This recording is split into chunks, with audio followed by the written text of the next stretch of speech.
이해가 필요해요.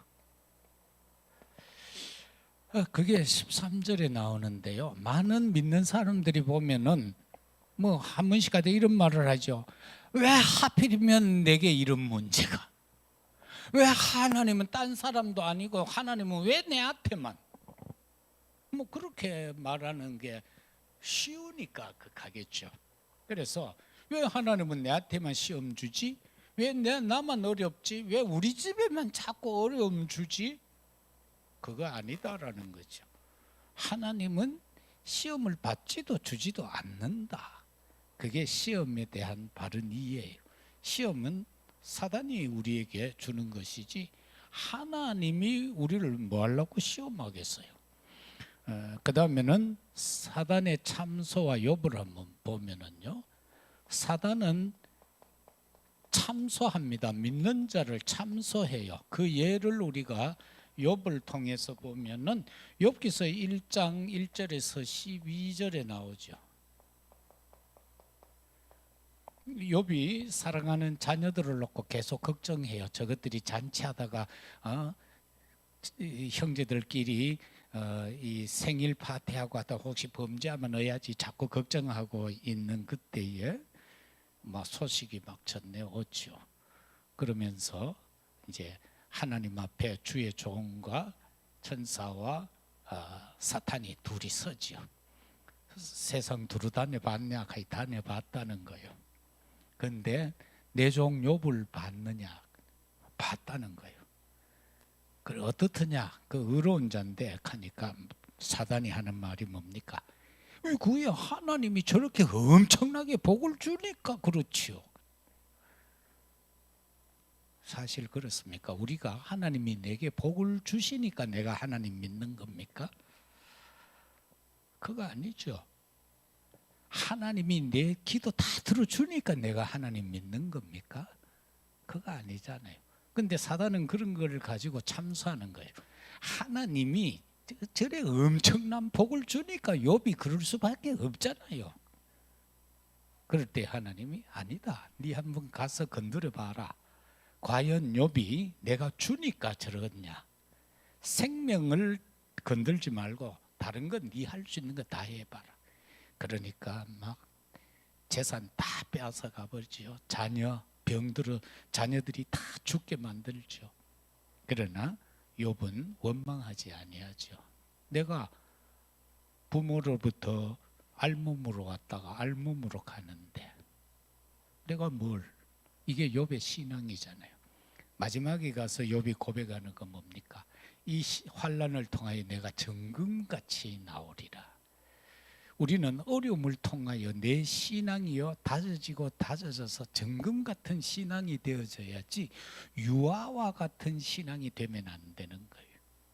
뭐 조그만한 거 보고 막 원망하고 불평하고 하는 그 신앙은 어린아이의 신앙이에요. 우리는 그걸 다 뛰어넘어야 된다라는 것을 볼 수 있죠.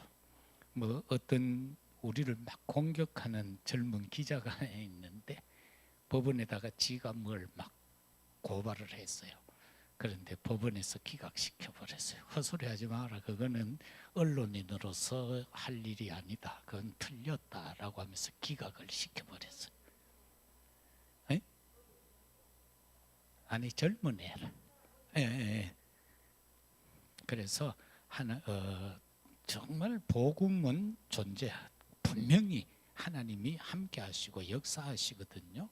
그런데 이게 자꾸 방해를 하니까 세상 법조차도 네 잘못됐다 그런 소리 하지 마라 기각시켜 버렸어요. 뭐 3천만 원인가 뭐 5천만 원을 배상해라 하면서 그랬는데 기각시켜 버렸어요. 그래서 이 복음은 막히지를 않습니다. 그런데 어떤 사람들은 지금 보면 그걸 막 지레 겁을 집어먹고 막 난리를 치죠. 참 어리석습니다. 많은 부분에서 지금 사람들이요 막 뛰쳐나간 사람이 몇이 있는데 나가가지고는 지금 스스로들이 방향을 못 잡는 거예요. 이제 오도가도 못하고 있는 그런 상황이 돼버렸어요. 그래서 막 그냥 가만히 기다리면 되겠나 싶어요. 그래서 우리는 정말 하나님 앞에 기도해야 됩니다. 그리고 시험을 참는 자, 오늘 우리가 계시록 2장 8절에서 11절을 보면 거기에서도 하나님이 축복하시죠. 정말로 복음 속에 언약을 지키고 있으면 생명의 멸류관을 주겠다. 오늘 우리가 읽은 말씀 가운데도 시험을 참는 자는 복이 있고 주의 사랑을 받게 되고 생명의 멸류관 받는다, 그렇게 축복을 하고 계시죠. 그 다음에 두 번째는 사단이 던진 욕심에 속지 마라. 이 욕심은 사단이 주는 겁니다. 여기에 속지 말아야 됩니다. 이게 14절에서 15절입니다. 도대체 어떤, 여기에 왜 속지 말아야 합니까? 욕심은요, 사람으로 하여금 사납게 만듭니다. 내 욕심 안 채워지면 막 사나워져요. 형제간에도 왜 싸웁니까? 부모 죽고 나면은 뭐 얼마 안 되는 재산 가지고 막 싸우잖아요. 부산에 어떤 사람은 자녀끼리 장례 치르고 나서 막 싸우더래요. 나중에 보니까 부모가 남긴 돈 2천만 원가 싸운 거예요. 그거 서로 차지하려고. 그러다 보니까 막 형제도 없는 거예요. 막 사납게 되어져 버린다. 그래서 우리가 사단이 던진 욕심에 빠져들면은 사납게 되고, 그 다음에 욕심은요, 눈을 멀게 합니다. 그래서 볼 것을 못 보게 해요. 그러니까 자꾸 흑암으로 빠지지요. 사단이 이끄는 대로 가버리는 거예요. 왜? 안 보이니까. 안 보이니까. 눈이 멀어져 버리니까. 그리고 또 뭡니까? 죄를 낳게 돼요. 죄가 장성하면은 사망을 낳게 돼요.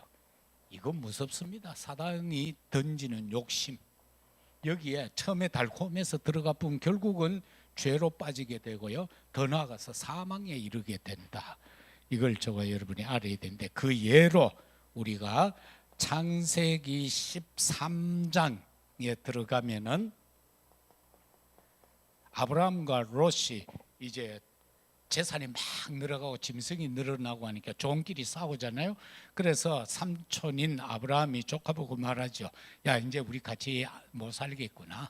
이제 좀 헤어지자라고 할 때에, 네가 우하면 내가 좌하고 네가 좌하면 내가 우하겠다. 네가 먼저 택해라 하니까 이때라, 기회는 이때라, 롯이 생각하고는요, 그러면 인간이 됐는 것 같으면 삼촌이 먼저 택하십시오 이래 되는데, 지가 먼저 택하는 거예요. 딱 소돔 고모라 쪽을 보니까 막 물이 많고 땅이 기름지고 막 도시가 휘황찬란하거든. 삼촌, 내 저 갈게. 그래, 알았다, 가라. 그리고는 아브라함은 산지로 가서 거기에서 장막을 먼저 단을 쌓고 하나님 앞에 제사를 지내고 장막을 치죠. 그런데 그 후에 보세요. 결국 롯은 그 소돔 고모라에 가서 그 문화 속에 빠져서 얼마나 혼납니까?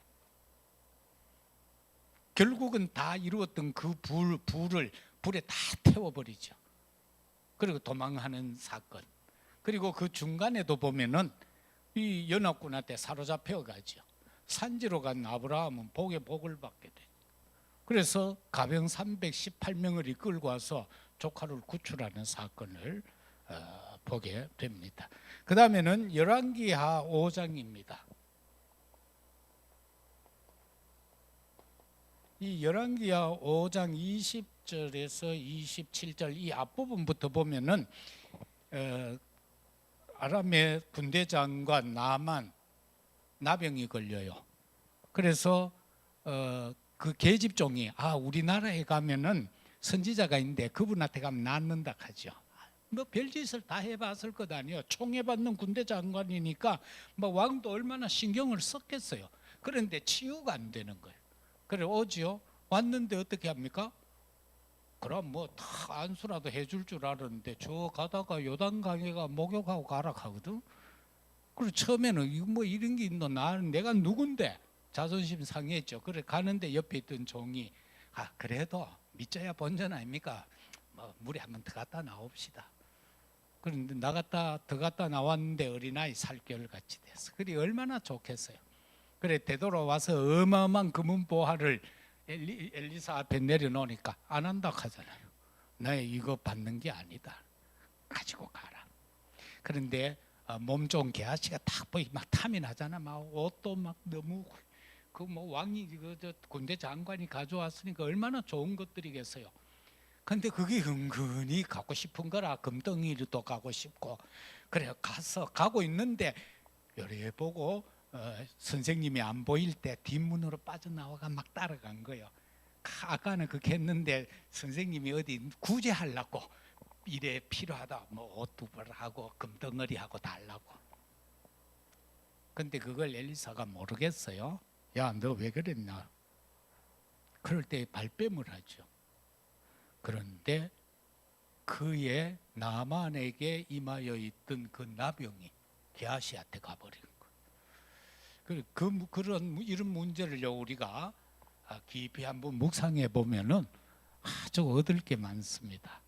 교훈적인 것들이 그 관계성, 관계. 지난 주간인가 보면은 이런 단어가 나왔죠.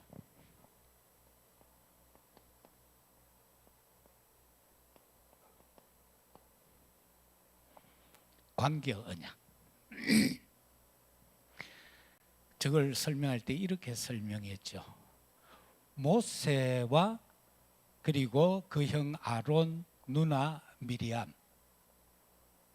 그들이 뭐라고 그럽니까? 왜? 하나님이 네하고만 말씀하냐? 아니야, 나하고도 말씀해. 우리한테도 임해. 그렇게 막 말하죠. 그래가 막 대들잖아요. 그런데 하나님은 그게 아니라는 거죠. 관계 언약이라는 겁니다. 그래서 너한테는 그냥 말씀이 임했지만은 모세와 나는 대면했다는 거예요. 마주 보고, 다시 말하면 원어로 들어가면요 입술을 대고 이야기했다는 거예요. 그게 관계 언약입니다. 하나님이 내게 임한 건 관계 언약이 돼야 돼요.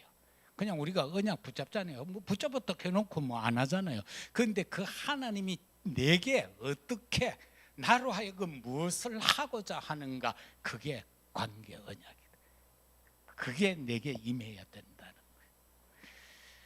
거예요. 그래서 우리가 이 게하시에게 이와 같이 된 거, 이걸 우리가 조금 관계 언약을 가지고 묵상해 보면은 답이 나올 겁니다. 세 번째, 하나님과 함께하면 승리할 수 있다.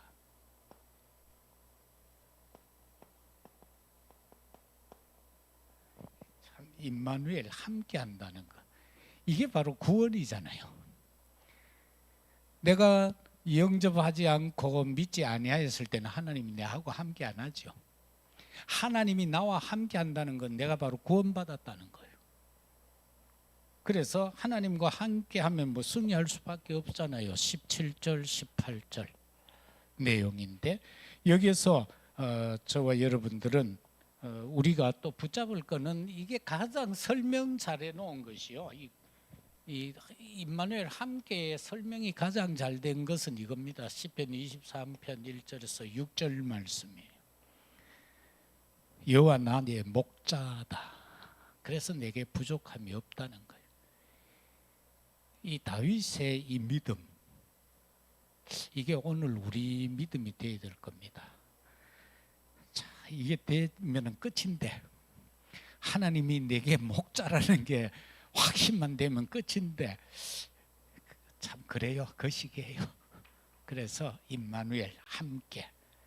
그래 되니까 뭡니까? 어떤 상황에서도 상관이 없잖아요. 내가 깊은 골짜기를 다녀도 괜찮고, 거기서 어떤 위험한 어떤 대상을 통해서 해를 입을 어떤 그런 상황이라도 괜찮다는 거예요.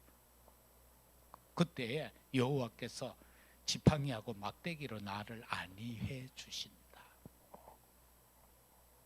그런가 하면은 원수 앞에다가 막 기름진 상을 베풀어 놓고 우리를 먹이신다는 거예요. 그러면 그 원수가 얼마나 배가 아프겠어요. 지가 막 공격했는데 자기 앞에 막 완전히 진수성찬을 받아놓고 지금 먹고 있는 거예요. 그 기름진 내 잔이 넘치도록. 그래서 여호와의 집에 내가 영원히 살리라. 이게 바로 임마누엘의 축복이다. 그래서 우리는 하나님과 함께하면 승리할 수 있는데 어떤 걸 누려야 되는가?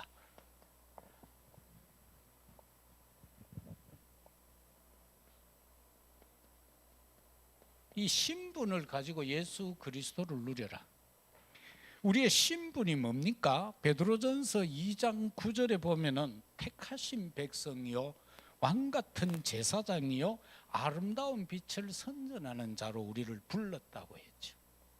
그래서 우리의 신분은 이런 신분이 왕같은 택한 백성, 왕같은 제사장. 그 뭐 왕, 선지자, 제사장 다 들었잖아요. 그 신분이에요, 우리가. 그래서 우리를 신학적으로는, 영적으로는 하나님이 이 세상에 파송한 대사지요. 우리는 영적 대사예요. 우리는. 그래서 우리는 하나님의 나라를 대신해서 흑암과 싸우는 거예요. 그게 바로 대사기 때문에 그런 거예요. 외국에 가면은 대사관이 있잖아요. 우리나라도 그렇고요.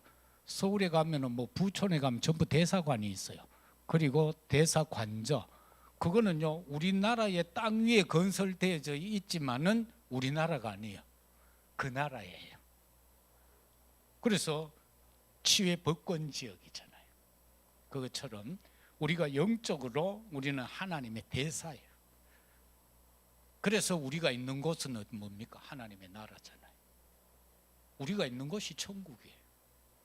왜? 영적 대사이기 때문에. 그래서 우리는 그 신분 가지고요 싸우는 거예요. 경찰도 잘 안 잡아요. 그 외교관 남바 달고 다니면. 그 우리는 악한 사단 마귀와 항상 싸워서 이길 수밖에 없는 하나님의 군대를 우리가 동원해서 다니는 그런 신분이다. 그 다음 둘째는 하나님의 자녀된 권세로 그리스도를 누려라. 우리는 하나님의 자녀로서의 권세가 주어져 있어요. 그래서 기도하면 응답되잖아요. 예수 그리스도 이름으로 사단을 물리칠 수 있잖아요. 그리고 그리스도 이름으로 우리는 병든 자 치유할 수도 있습니다. 이거를 우리가 믿어야 돼요. 안 믿으니까 안 되는 거지, 믿으면 된다는 거 아닙니까? 그죠? 이때 신앙 인생 삶을 살면서 때가 덜 묻을 때는 우리가 기도하면은 응답이 즉각 잘 되죠. 때가 많이 묻어 놓으면은 그 때를 벗겨내야 되니까. 그래서 하나님 자녀된 권세로 그리스도를 누려라. 마지막은 삶으로 그리스도를 누려라. 이러면 되면 됩니다. 우리가 삶을 통해서 그리스도 누리는 거. 그러면 항상 기뻐하라. 쉬지 말고 기도하라. 범사에 감사하라. 이는 너희를 향하신 하나님의 뜻이다. 그래, 삶을 통해서 그리스도를 누려라. 오늘 예를 들어 세 분이 와서 찬양했잖아요. 그들은 나름대로 그 삶을 통해서 그리스도를 누리는 거예요. 오늘 보니까 곡 선택을, 찬양을 참 잘 선택했더라고요. 아주 복음적인 곡들로 그렇게 선별을 해서 그게 다 우리 김 집사가 그렇게 하는 것 같아요. 보니까 곡 선발하고 하는 거, 딴 사람 그냥 막 따라다니는 것 같아. 한 해는 뭐 또 선민이하고 같이 합창단 했던 언니들하고 보니까, 그리고 변 권사가 혹시 누구 하니까 맞다고 하면서, 그 세상은 넓고 좁고 넓어요. 나도 해외 일에 가면요, 생판 모르는 사람들이 쫓아와요. 와가 은혜 받았습니다. 도대체 뭐 가지고 이까지 싶은데 보니까 중대원 교회사 메시지 듣고는 그래 쫓아와가 인사를 해. 그리고 얼마나 감사합니까? 막 나는 벌벌 떨면서 했는데 은혜 받았다고 와서 극하니까. 그래서 이 삶을 통해서 그리스도를 누려라. 그게 보면 어찌 보면 최고인 거예요. 내 삶 속에서 내 직장 가가지고도 그리스도 누리는 거, 내가 일하면서 그리스도 누리는 거, 그죠? 뭐 옛날에 우리 초창기에 보면 어느 수학 선생님이 이 수학 선생님 말고 어느 수학 선생님이 학교 가가 칠판에다가 예수는 그리스도 하며 써놓고 하다가 혼났대요. 그렇게 누리면 안 되고, 그지? 진정으로 그렇게 누려라. 결론적으로 저와 여러분들이 붙잡을 것은 시대 앞에서 나는 어디쯤 있나?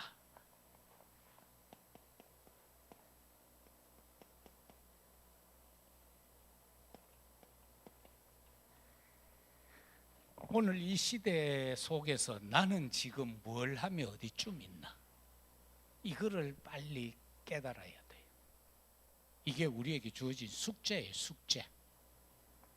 우리 막 시대, 지금 망하는 시대라 하잖아. 재앙의 시대라 하잖아. 교회가 문 닫는 시대라 하잖아. 그런데 이 시대 속에서 나는 지금 어디에서 뭐 하고 있노 말이야.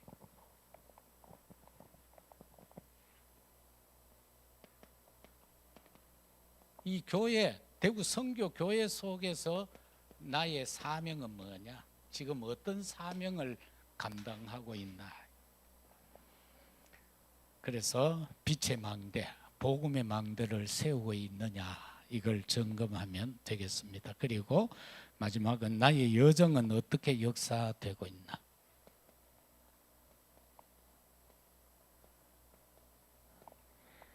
우리가 지금 하루하루 순간순간 한 걸음 걸음 떼놓는 게 다 여정이잖아요.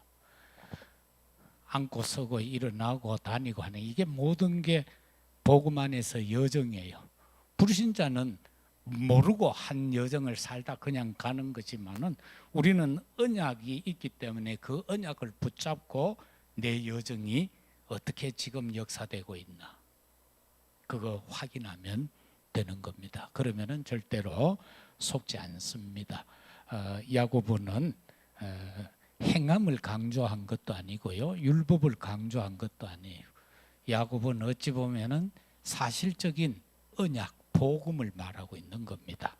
그래서 우리가 사단한테 안 속는 거, 이거 복음이 확립 안 되면 사단한테 계속 속아요. 예수 그리스도 영원한 언약, 이 복음이 확실해야 안 속는 거예요. 그래서 지금 야고보는 이 시대 성도들을 향하여서 사단한테 속지 마라, 그렇게 지금 외치고 있는 모습을 봅니다. 이 한 주간도 현장에서 인간관계 속에서 속지 마시고, 또 일 속에서 속지 마시고요, 또 가정에서도 특별히 속지 않아야 될 것입니다. 한 주간 현장에서 승리하시기를 바랍니다. 아버지 감사합니다. 사단은 계속하여서 우리를 공격합니다. 속입니다. 거짓말합니다. 때로는 위협을 가합니다. 또 하나님 앞에 가서 우리를 막 참소합니다. 거기에 속지 아니하는 저희들이 되게 하옵소서. 욕심에 빠져서 사나워지지 않게 하시고 눈이 멀어지지 않게 하옵소서. 죄를 낳는 현장에 있지 말게 하시고 결과적으로 사망에 빠뜨려지지 아니하는 승리하는 멸류관을 취하는 저희들이 되게 하옵소서. 구주 예수 그리스도 이름으로 기도하옵나이다. 아멘. 찬송 4